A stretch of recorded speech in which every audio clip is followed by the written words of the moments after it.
God.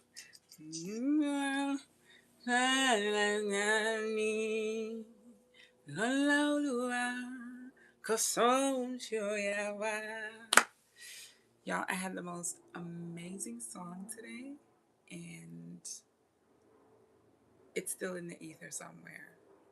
And it was the reason I was trying to hurry up and get on camera so I could get on camera with that song in my spirit. The melody has shifted a bit, but it's working for me. It's working for me. So, like, it has now become more of this other artist song that I don't really want to fuck with right now. But it was a different kind of rhythm. But it was just it's working, it's working. I don't know. I gotta find it.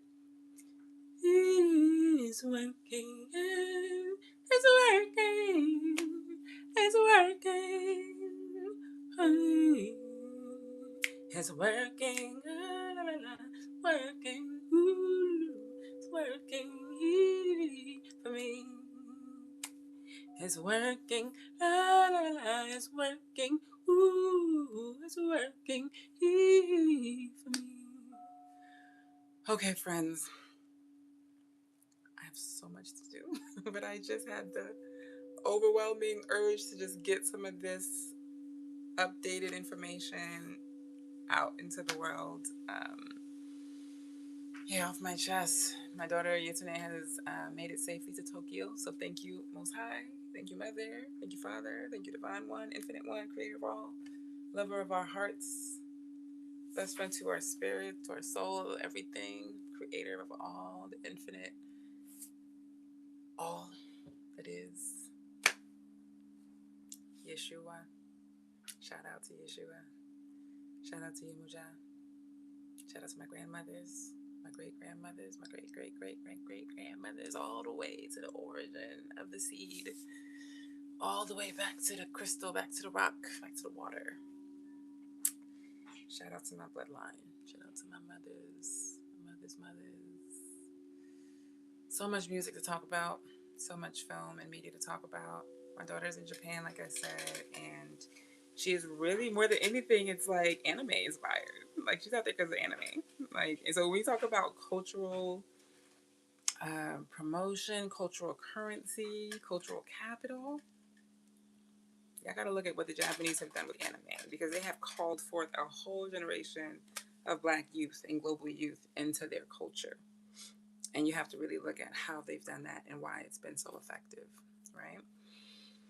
And I find that anime fans tend to be very highly intelligent people. You don't usually find an anime fan who's like a dunce or whatever. They're very intrigued by the in-depth storytelling and the meaning in the content and the cultural depth of the work. So there's so much to say about anime. I am barely a student of anime, and it's because of my daughter's taste and preferences that I wanted New World Haven to be really anime reflective. And I also am like a Boondocks like devotee. Like, that's my medicine right there. It's one of the things that I have to take pretty regularly. So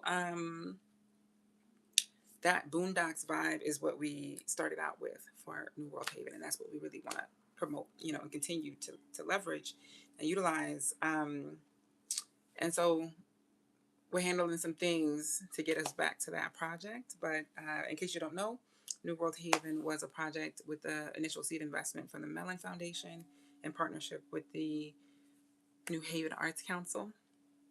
And so we were able to start out the narrative, get some early illustrations done, put some tablets up in different parts of the city, and share the story, the vision, the baseline, the foundation of New World Haven. And so the goal is to continue the writing, and to put out some more illustrations and chapters in the coming months. So we're gonna see. So with my daughter in Japan, the goal is to really like leverage this time to use her narrative, right? Use her narrative to carve out her future, right?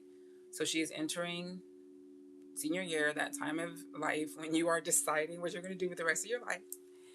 And if I think back on my senior year, all I knew is that I had to go to college and I had to get a degree that my parents like could accept if I needed their help or whatever. Um, it wasn't even about needing their help for me because I've been working since I was 13, but it was just, you just want your parents to be bought in, obviously, especially as a Nigerian firstborn daughter, firstborn daughter. So you know what it is. So now we're in a time where, you can write your ticket if you know what to do, if you know how to do it, if you know what your message is, what your value add is, what your offering is, what makes you distinct, and valuable as a thought partner, as a creative, as a technologist, as a human rights lawyer or a human resources, like expert professional, right? So whatever it is that you do, visual artist, music maker, you should be able to get paid for it. Hey, North Carolina, what's up, baby? What's up, Kakalaki? Who else in the chat? Cornwall, where's Cornwall? Shout out to my Kakalaki people. Tell me about yourselves.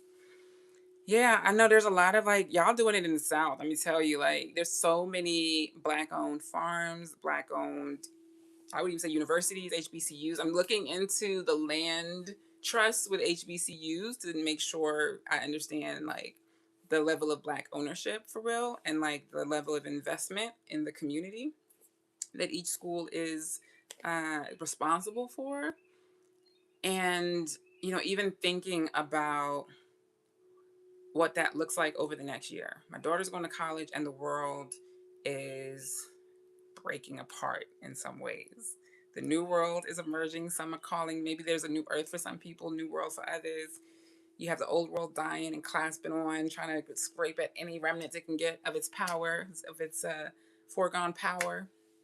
And you got kids going out into the world, going to go make a life for themselves, right? Who gonna tell them how to do it? Who gonna understand what they are coming up against and how they can win?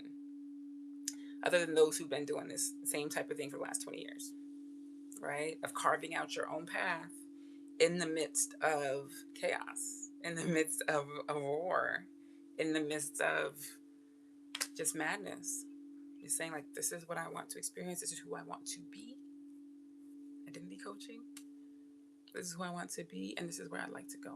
And I'm going to do everything I can to get there. And there might be moments along the way where it's like, you know what? just, no, just Harriet, let me go back. Harriet, just let me go back because I miss being a slave.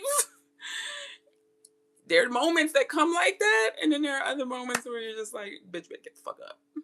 Go do the fucking work right now. Cornwall is in England. I love to see Cornwall. What's good? What's good? Oh, I got another Carolina in the chat. I love to see it. Hi, Sal. Nola, is Nola in the chat? Oh my goodness, I love my Black South. I'm eager to get down there ASAP. I have some things in mind. So I just talked about HBCUs.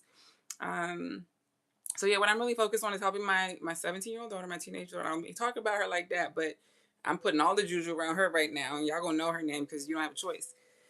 But of course, she's my heart. Shout out to all the parents out there who are giving your all to craft human beings that are wonderful and good to themselves and to each other and make this world a better place. Shout out to all of y'all parents. Whew. Praise the Lord. Praise the Mother. Thank you, Most High. Thank you, water. Thank you, ocean. Thank you, life. Thank you, air. Thank you, fire. Thank you, thank you, thank you. Thank you, wind. Come from the four winds, oh breath. Hallelujah. Come from the four winds, oh breath. So, helping her to shape her future and own her future and giving her the skills and the strategies to help her design the type of life that she wants to live, right? Please do subscribe. Wonderful. I'm glad you joined the community. I'm just gonna shout out Sky on pause. Awesome name. Yeah, so carving out the path that she wants for herself, right? Helping her to see what that path is, helping her to access that identity, that version of herself that she feels is most fulfilled in this moment, helping her to shape the identity and messaging and experience of that person and to really pour into that version of herself, really give that version of herself all the energy that she can.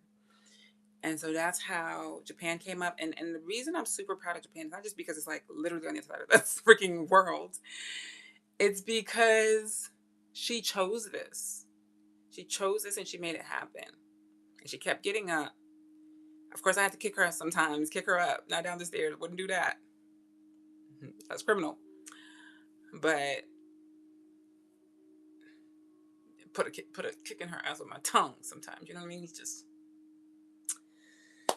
so. Anyway, I'm thankful that she has finished her junior year of high school, getting ready for senior year, and really, in terms of her development, her academic development, I think it's going to be really interesting to see how she does on our exams, right? Because the measurements by which most of us Black people are assessing our intelligence and our value in the world, they are contrary to our development. They're contrary to our benefit. The PhDs and the MAs and the doctors, and how many of them, and I'm going to say a lot of people care, but how many of them really have credentials that are controlled by Black people, by Black ethics, by the Black ethos, by Ubuntu? How many of your PhDs, MDs, uh, MDivs, who else we got? Endless list of letters, of acronyms. How many of them are coming from institutions that are organized in such a way that their number one investment, number one priority is the cultivation of the community? Shout out to Dear White People. Shout out to Abbott Elementary. These are two shows that I'm like obsessively binging over and over right now.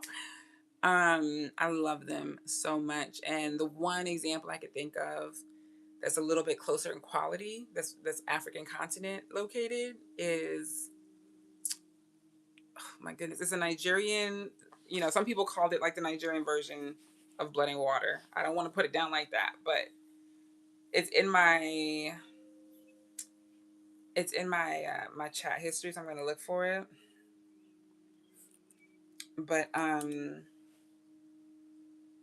so that Nigerian version, and then South Africa's Blood and Water. And I think these imaginaries are so important for our children to access, even if it's like a cleaned up version. Maybe there's a way for these shows to like edit down like a cleanup version so the teenagers can actually participate in the teenage life, because I'm not going to show my kid the level of skin activity that is in a lot of these shows. So having these depictions, and shout out to Felicia Pride. I love this woman. I'm obsessed.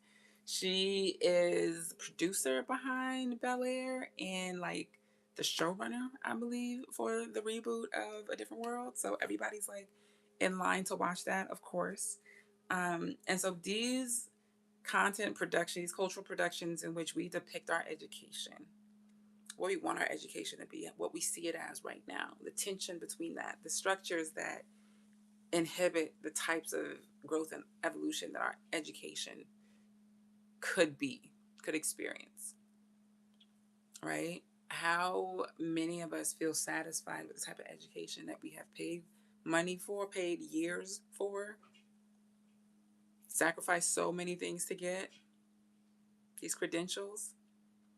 How beneficial are they? How concrete are they in giving us the very things that we need in our lives? So I'm looking for, okay, the Nigerian version of, and I hate to call it that, but let's see.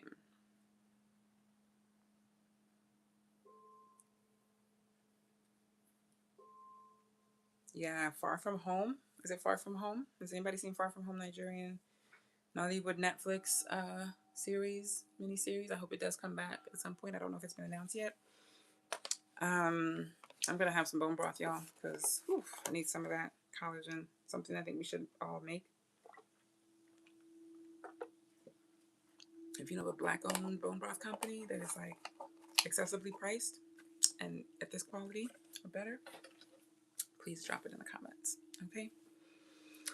Um, so just to tie the strings together, helping my daughter shape her future, going through the process with her that I have literally coded into Portal X, our team has coded into Portal X, helping her to see the future that she wants and move towards it and take herself seriously, hold herself accountable on the journey to getting there.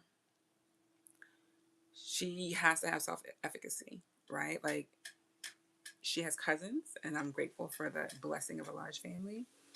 Siblings, there are people who are siblings in spirit that will always be with her throughout her life. Thank God for them. Blood siblings, that's a different thing, right? So she does have some half siblings that, you know, we're working through. But having your child and your children really have self efficacy is of critical importance.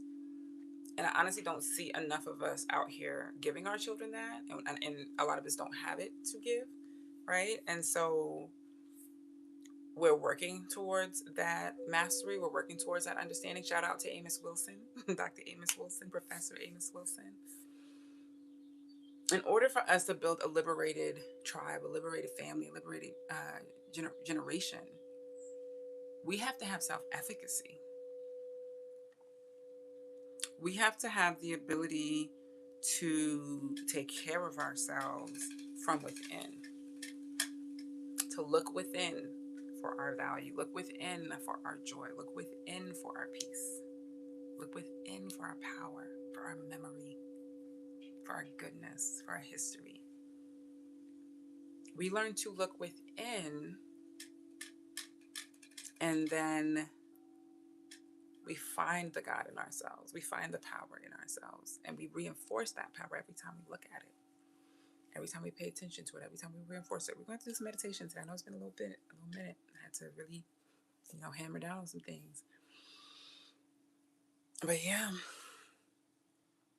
we look within, we reignite, we recharge, we activate, we empower the light within us, the power within us, right? So this is the key thing that I would say is important to give your child first, is the ability to do that, the ability to look within. So shout out to Camet Preparatory Institute, the last standing Black independent school in Brooklyn, where Yasmay went. That was the beginning of her educational career. She did daycare with a family that was attached to Camet Preparatory before going there, and even before that, she had like a Haitian-owned daycare that was really like for babies, like from 2 or so, that she went to for a little bit. She had a Haitian like elder just as like nanny for her. She had a Trini nanny for a little bit. So Yasmin got the flavor across Brooklyn. So it's in her subconscious, whatever they were doing with her, the songs they were singing to her, the games they were playing with her, I'm sure it's in her subconscious somewhere. So if you're still out there and you were one of Yasmin's nannies, bruh, we gotta get up. We gotta catch up. So yeah, she's had a really tremendous educational experience, like from the womb, from the conception, and she's very fortunate in that way. She starts off with a really good, just sort of like energetic makeup. There are definitely different fights that happen in the journey, but she is strong. She's strong spiritually, emotionally, like physically. She's very strong. So I'm very grateful for that. And yeah, we gotta wake her up very soon. Wake her up very soon in Japan time. So we're gonna talk about this more and more. But what I just want to lay out for you guys is that is kind of like the goal and the priority for this summer, is to be able to educate our listeners, our community, on how they can tap into the best educational resources for them, for their specific needs, for their specific goals, right? And so there are so many resources that, unbeknownst to us, we have the ability to leverage for our children's education. And then it also boils down to the capacity to even pursue those opportunities, right? Because if you're working two jobs, or your kid is working while doing school or whatever, it limits the time that you even have. So like, do this research, find these things. Like, you really learn in your life when exploring education that the access to information is one of the key differentiators in terms of who becomes who in life, right? The information that you have access to when you have time for leisure, when you have time to read, when you have time to go to, college conferences and like festivals and intellectual events and panels and expand your mind eternally, when you have that versus when you have to just like punch a clock and put in, data and like, yeah, I'm thinking of like the State Farm job that I did my last semester of college, and just like, oh my God, I could never do that actually. I would have lost my mind. So I say all that to say access to information is a premium, right? Access to premium information is a premium. It is a premium that has been withheld from Black people, especially across the globe, because the more we know, the more power we have. And the more power we have, the more of our land we take back, right? Because the minute we get to know who we are, we don't let people run over us anymore. They know that. So they work very hard to keep this information in the vaults in the Vatican, right? Have the nerve to go and scan our ancestors' libraries and put it on their servers. For what? Who told you you could do that? Who gave you that permission? What does the law say? What are the law of these lands, of these people? What were those sovereign nations' laws that y'all motherfuckers broke? Where the lawyers at? So the North Star Roadmap, so all the stuff that I'm doing with Yesterday is really like the core of the North Star Roadmap, is helping you to go into the experience of what you desire, what you hope for your family, for yourself, for your life, for your destiny, right? What you hope for, and then how you can get there. What are the goals you can set in place? What are the milestones you can, entrench down? What are the habits you can cultivate that will get you there? And so as you listen to me, we'll talk more about what my North Star looks like, but I have some imagery and some feelings and some energies around it, which I love. And then we'll talk about like how you get into even knowing what that is, right? And even keeping the faith, and like, where do you even get the faith to believe that like your North Star is possible for you, especially when you don't see a lot of examples around you that support that possibility. I'm sorry, I know my voice is low, but y'all know I was gonna go to bed. I really want to go to bed, but this is helping me stay up for my kid. Shout out. You got to tell me how to say your name. Soban Pakdaman. I'm from Yoruba land, southwest Nigeria. Yeah. So identity is another thing that comes up, right? And so getting to the North Star is about the identity that you choose, and the identity of the person that you are becoming, right? And and bridging that with the identity of the person that you are right now, right? And really being able to appreciate and celebrate who you are right now, and recognize that who you are aiming to become is already within you right now. You just have to tap into it and pay attention to it, that light within, and appreciate it, right? So all of this sort of like cosmic knowledge, indigenous practice, like interior work, is very rare. It's almost non-existent in the Western academy, right? The structures of education that we say are the standard, which they shouldn't be the standard if they allow us to remain in chains, economic chains, land chains, spiritual chains, right? We turn the music down. So we have to rethink our education. We have to rethink how we attribute value to an education. So we're going to be doing a lot of Amos Wilson quotes. I'm going to share, so Blueprint for Black Power, if you can get a copy, please do. I'm going to be sharing my copy soon. We're going to be talking about Herman Hesse's The Glass Bead Game. I know when I came on the other day, I couldn't remember his name, if I got his name right. But yeah, I had it right. So then there's Christina Cleveland, God is a Black Woman. We're going to be doing some literacy work up in this camp too. Is this better? Can you see this? God is a Black Woman.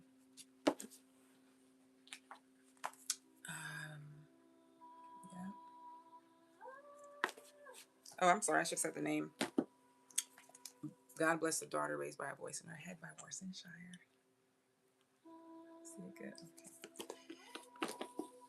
Fear of a Black Universe by Stefan Alexander. Fear of a Black Universe, an outsider's guide to the future of physics. Stefan Alexander, who I was lucky to meet once. The Age of Magic, Ben Okri. See this better. Okay.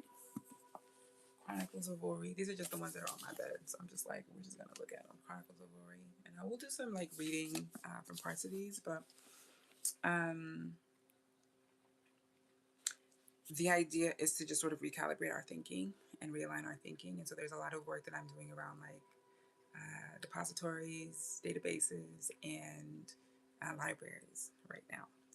And so if you want to get in on that, I would say join me on Spill at minimum, because that's where I get to talk a little bit more about these things safely. And so I shared some stuff about the Timbuktu scripts on Spill. But if you don't know, if you Google Timbuktu scripts, Google project, you have access to the Timbuktu scripts for free, right? Now the question is whether they are translatable, right? How, if you wanted to actually access them in person, what does that look like? Where are they physically located, right? All these things to talk about. Again, what are the laws? What are the policies of the indigenous people to which these artifacts belong? And how are they being respected or not respected right now in 2026, right?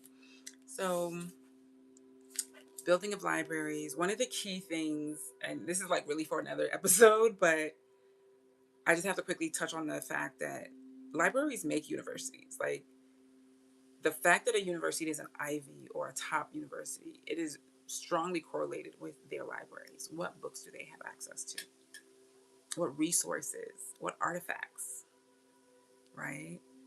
What private documents, what historical documents do they have access to, and who values them, and how much value do people place on those assets, right? And so when we're thinking about the knowledge assets, the narrative assets, the historical artifacts of the African continent, we have to ask ourselves, where are they physically located?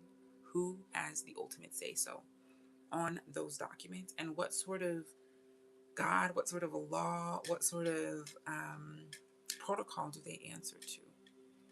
These are questions that we need to be thinking about when it comes to our land, our mines, our libraries, our government settlements. I'm just saying. Okay. So, yes, welcome to the community. If you're new here, thank you for being here. We appreciate you. I love to see the vibe. I love to see the energy. I feel y'all's love. Just, showing up in here, popping in here, giving you your energy. So, thank you for that. I